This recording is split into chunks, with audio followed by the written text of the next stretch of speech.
আসসালামু আলাইকুম viewers, welcome back to my another blog. It's me Raihan. আমি আবারও আপনাদের সামনে হাজির হয়ে গেলাম আমার নতুন একটি ব্লগ নিয়ে।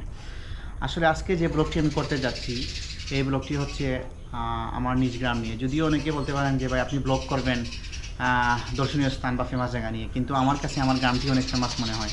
কারণ আপনারা ভিডিওর শুরুতে দেখতে পাচ্ছেন যে প্রতিষ্ঠানগুলো বা যে স্থাপত্যগুলো রয়েছেন সেই সব স্থাপত্যগুলি একটি গ্রামের মধ্যে বিদ্যমান, যা আমাদের গ্রামকে অনেক উচ্চ পর্যায়ে নিয়ে পৌঁছেছে। এবং এই গ্রামের সন্তান হয়ে আমি নিজেকে অনেক গর্ববোধ মনে করি। এবং এই গ্রামটি আসলে গ্রামের বিষয়ে বলে আমি শেষ করতে পারবো না। তাই চলুন আমার সাথে দেখে নিন গ্রামের বিস্তারিত সব কিছু। আমি এখন দাঁড়িয়ে আছি আমাদের গ্রামেরই একটি প্রতিষ্ঠান, যেটি আমাদের গ্রামের নামে প্রতিষ্ঠিত। আপনারা দেখতে পাচ্ছেন, আমি আপনাদেরকে এখন দেখাচ্ছি 15 নং লক্ষ্মীপুর সরকারি প্রাথমিক বিদ্যালয়, যেটা আপনার হচ্ছে গিয়ে 3 নং থেকে 3 নং 7 নং ওয়ার্ডে লক্ষ্মীপুরে অবস্থিত। বিদ্যালয়টি প্রতিষ্ঠাতা সাল হচ্ছে গিয়ে আপনার 1886। শুনলে অবাক হবেন যে এই প্রতিষ্ঠানেই আমাদের বাপ চাচারা পড়ে গিয়েছেন। শুধু বাপ চাচারা নয়, অনেকে বলেছেন যে আমাদের দাদারাও এই প্রতিষ্ঠানে পড়ে গেছে। হচ্ছে গিয়া মোহাম্মদ আবদুল্লাহ উচ্চ বিদ্যালয় লক্ষ্মীপুর। তারপর এই বিদ্যালয়টি স্থাপিত হয়েছে আপনার 1996 ইংরেজি। এই বিদ্যালয়টি অবস্থিত আমাদের গ্রামেরই মধ্যে। স্কুলটি এবং স্কুলের সাথেও আছে একটি মাদ্রাসা, মসজিদ। ওইটা হচ্ছে মসজিদ। তারপর হচ্ছে মোহাম্মদ আবদুল্লাহ কিন্ডার গার্ডেন সাথে। আপনারা দেখতে পাচ্ছেন যে স্কুলের সাথে একটি শহীদ মিনার সংযুক্ত আছে। এবং ওই স্কুল থেকে অনেক হাজার হাজার স্টুডেন্ট দূরপ্রবাসে রয়েছে। এবং এই বিদ্যাপীঠ থেকে দেশের অনেক প্রান্তে এবং অনেক ছাত্ররা এই স্কুল থেকে এইচএসসি পরীক্ষায় উত্তীর্ণ হয়ে সগৌরবে স্কুল থেকে বিদায় নিয়েছে। তো আপনারা এখন দেখতে পাচ্ছেন যে জেলা মা ও শিশু কল্যাণ কেন্দ্র ছিল। এই প্রতিষ্ঠানটিও আমাদের গ্রামের মধ্যে অবস্থিত। আসলে আমি আপনাদেরকে প্রতিষ্ঠান এগুলো দেখিয়ে শেষ করতে পারবো না। অনেকগুলো প্রতিষ্ঠান এই গ্রামে বলবো। চলে আসুন আমার সাথে, দেখে নিন আমাদের গ্রামের একটি প্রতিষ্ঠান। আপনারা দেখতে পাচ্ছেন জেলা মা ও শিশু কল্যাণ কেন্দ্র। এই হসপিটালটি বা এই হাসপাতালটি আমাদের গ্রামেই অবস্থিত। কল্পনা করা যায় একটি গ্রামের মধ্যে এতগুলো নিয়ামত দ্বারা ভরপুর। তারপর হচ্ছে কি আপনার এই গ্রামের মধ্যে রয়েছে, আপনাদেরকে বললাম এই শাহী মনুমিয়া কমপ্লেক্স, ওইটাও আপনাদেরকে দেখাবো। তারপর এই যে মাদ্রাসাটি আপনারা যে প্রতিষ্ঠানটি দেখতে পাচ্ছেন, ওইখানে অনেক ডেলিভারি রুগীরা এসে চিকিৎসা নেন। তারপরে ওইখানে যে কোনো ধরনের স্বাস্থ্যসেবা আপনারা পেয়ে যাবেন হাতের নাগালে। আর এই গৌরবের সাথে দাঁড়িয়ে আছে এই প্রতিষ্ঠানটি আমাদের গ্রামেরই মধ্যে। চলুন। তারপর হচ্ছে লক্ষ্মীপুর শাহজালাল সুনিয়াতিরি মাদ্রাসা, ওই প্রতিষ্ঠানটি লক্ষ্মীপুরে অবস্থিত। তাহলে আপনারা প্রিয় দর্শকরা বুঝতে পারছেন যে একটি গ্রামের মধ্যে কতগুলো প্রতিষ্ঠান রয়েছে। দেখতে পাচ্ছেন লক্ষ্মীপুর কেন্দ্রীয় জামে মসজিদ, স্থাপিত 1851 খ্রিস্টাব্দ। এটা হচ্ছে কি আমাদের গ্রামের কেন্দ্রীয় জামে মসজিদ। যদিও আমাদের গ্রামে অনেকগুলো পঞ্জাঙ্গানা মসজিদ আছে, সব মসজিদগুলো আমি আপনাদেরকে দেখাবো ইনশাল্লাহ। তারপরেও এই মসজিদে আপনার বৃহত্তর জামাতগুলো, যেমন জুম্মাবারের যে জামাত, তারপর হচ্ছে কি ঈদের জামাত, সবগুলো এই মসজিদে অনুষ্ঠিত হয়। এবং মসজিদটি অনেক বড়। মসজিদের প্রায় 1500 থেকে 2000-এর মতো মানুষ একত্রে নামাজ আদায় করতে পারে। এবং মসজিদের সাথে রয়েছে ইমাম কক্ষ, মুয়াজ্জিন কক্ষ এবং অজুখানা এবং প্রস্রাবখানা। এই মসজিদটি আমাদের গ্রামকে যেন আরও আলোকিত করেছে। তো ভিউয়ার্স, এখন আমি যে স্থানে দাঁড়িয়ে আছি এটা হচ্ছে কি আমাদের গ্রামের আরেকটি মসজিদ। মসজিদটির নাম হচ্ছে আল্লাহ হাফিজ আব্দুল মান্নান হিফজুল কুরআন মাদ্রাসা ও জামে মসজিদ নামে ওই মসজিদটির নাম। ওই মসজিদটি হচ্ছে গিয়ে আমাদের গ্রামেরই মসজিদের মধ্যে একটি মসজিদ, আপনারা দেখতে পাচ্ছেন। এবং শুধু মসজিদ নয়, মসজিদের সাথে হাফিজি মাদ্রাসা রয়েছে। হাফিজি মাদ্রাসাতে আপনার অন্তত পক্ষে 30 থেকে 40 জন ছাত্ররা পড়ালেখা করে এবং এখানে আবাসিক ও অনাবাসিকও আছে। এই প্রতিষ্ঠানটি আল্লাহ দ্বীনের খেদমতে অসংখ্য ভূমিকা পালন করছে। এই প্রতিষ্ঠানটি হচ্ছে কি আমাদের গ্রামের একটি প্রতিষ্ঠান। আমরা ওই হাফিজি মাদ্রাসার এবং মসজিদের সুনামধন্য প্রধান শিক্ষক এবং প্রিন্সিপাল শাহ হুজুরের সাথে কিছু সময় কথা বলে নেব। যদি হুজুর আপনি ওই প্রতিষ্ঠান সম্পর্কে বা আমাদের গ্রাম সম্পর্কে কিছু বলতেন। আসসালামু আলাইকুম। অসংখ্য ধন্যবাদ আমার রায়হান ভাইকে, যেহেতু এই গ্রামের একটা সুনাম আছে আর সুনামটার ঐতিহ্যটাকে যেন তিনি আবার মিডিয়া আকারে প্রচার করতে পেরেছেন। আলহামদুলিল্লাহ, আমাদের এই মাদ্রাসা আর এই মসজিদ আলহাজ হাফিজ আব্দুল মান্নান রহমতুল্লাহ জামে মসজিদ আর আলহাজ হাফিজ আব্দুল মান্নান হিফজুল কুরআন মাদ্রাসা, দুইটা প্রতিষ্ঠানই একসাথে চলতেছে। আর বিশেষ করে আলহাজ হাফিজ আব্দুল মান্নান ইউকে ট্রাস্টের মাধ্যমেই মাদ্রাসা এবং মসজিদ উভয়টা জারি আছে।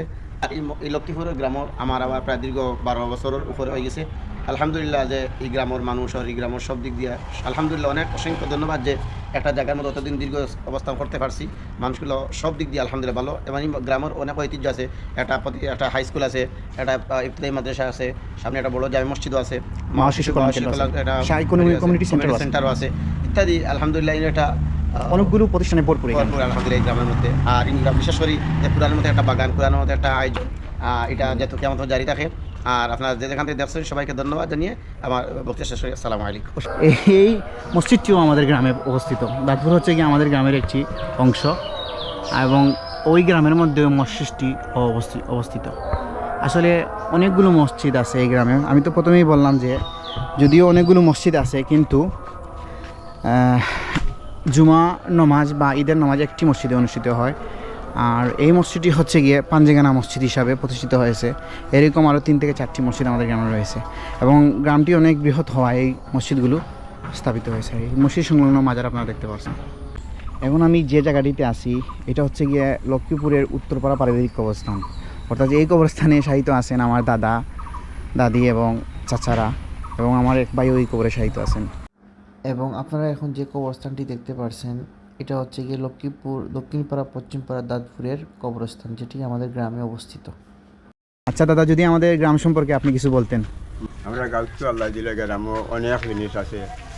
হাই স্কুল, একটা দায়ী মাদ্রাসা, মসজিদ, হাফিজিয়া মাদ্রাসা, এর বাদে মেডিকেল একটা আছে, তারপর হচ্ছে শাইমুনিয়া কমপ্লেক্সও আছে, শাইমুনিয়া সেন্টারও আছে।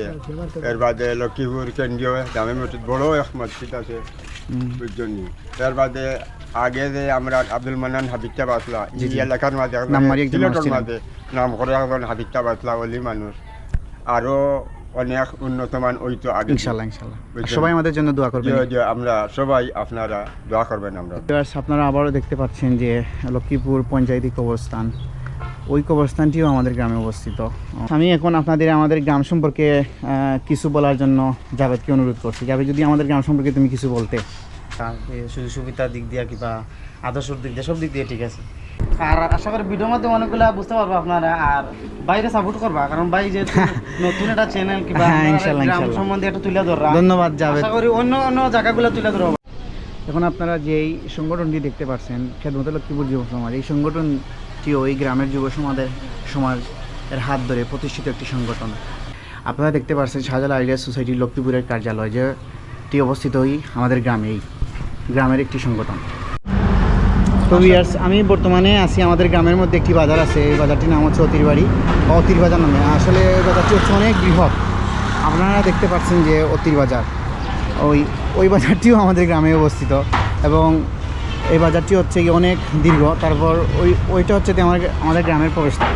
এখন আমি বাজারের আমাদের মামুর দোকানটি নামে পরিচিত। মামা, যদি আপনি আমাদের গ্রাম সম্পর্কে কিছু বলতেন বা আপনার দোকান সম্পর্কে কিছু ইনফরমেশন দিতেন তাহলে অনেক উপকৃত হতাম। আসসালামু আলাইকুম। আসলে আমি মনে করলাম যে তেতলি ইন্দোরের মাঝে বা দক্ষিণ সুমার মাঝে আমরা একটা গ্রাম, আদর্শ গ্রাম। এই গ্রামের মাঝে অনেক প্রতিষ্ঠান আছে, আমরা আসলে সৌভাগ্য এটা মনে করা। আর আমরা গ্রাম পরিষ্কার পরিচ্ছন্ন বিশেষ করিয়া বিভিন্ন আছে। আর বিশেষ করে অতিরবাড়ি একটা স্থান আমার একটা দোকান আছে ছোটো মতো মামু টি স্টল। আপনারা আইবা, দাবত রইল ইনশাল্লাহ। আসসালামু আলাইকুম। এখন আপনারা দেখতে পাচ্ছেন যে শাহী মনুমিয়া কমপ্লেক্স। ওই শাহী মনুমিয়া কমপ্লেক্স হচ্ছে গিয়ে আমাদের গ্রামের মধ্যে ওই প্রতিষ্ঠানটি অবস্থিত। আপনাদের আমি ড্রোন শটের মাধ্যমে ওই ভিডিওটি দেখে নিব যে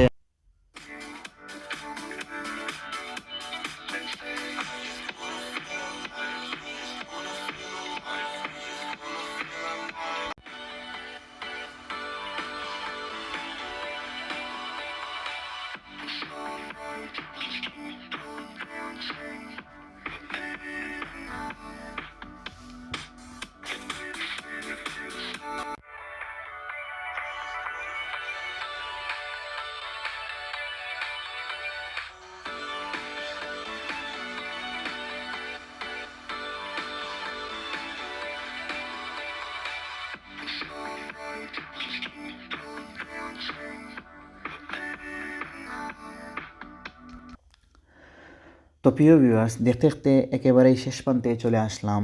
যাওয়ার আগে আপনাদেরকে পুনরায় ড্রোনের মাধ্যমে পুরো গ্রামটি দেখে নিলাম। এবং আমাদের এই গ্রামটি সিলেট জেলার দক্ষিণ সুরমা থানার 3 নং তেতলি ইউনিয়নের 7 নং ওয়ার্ডে অবস্থিত।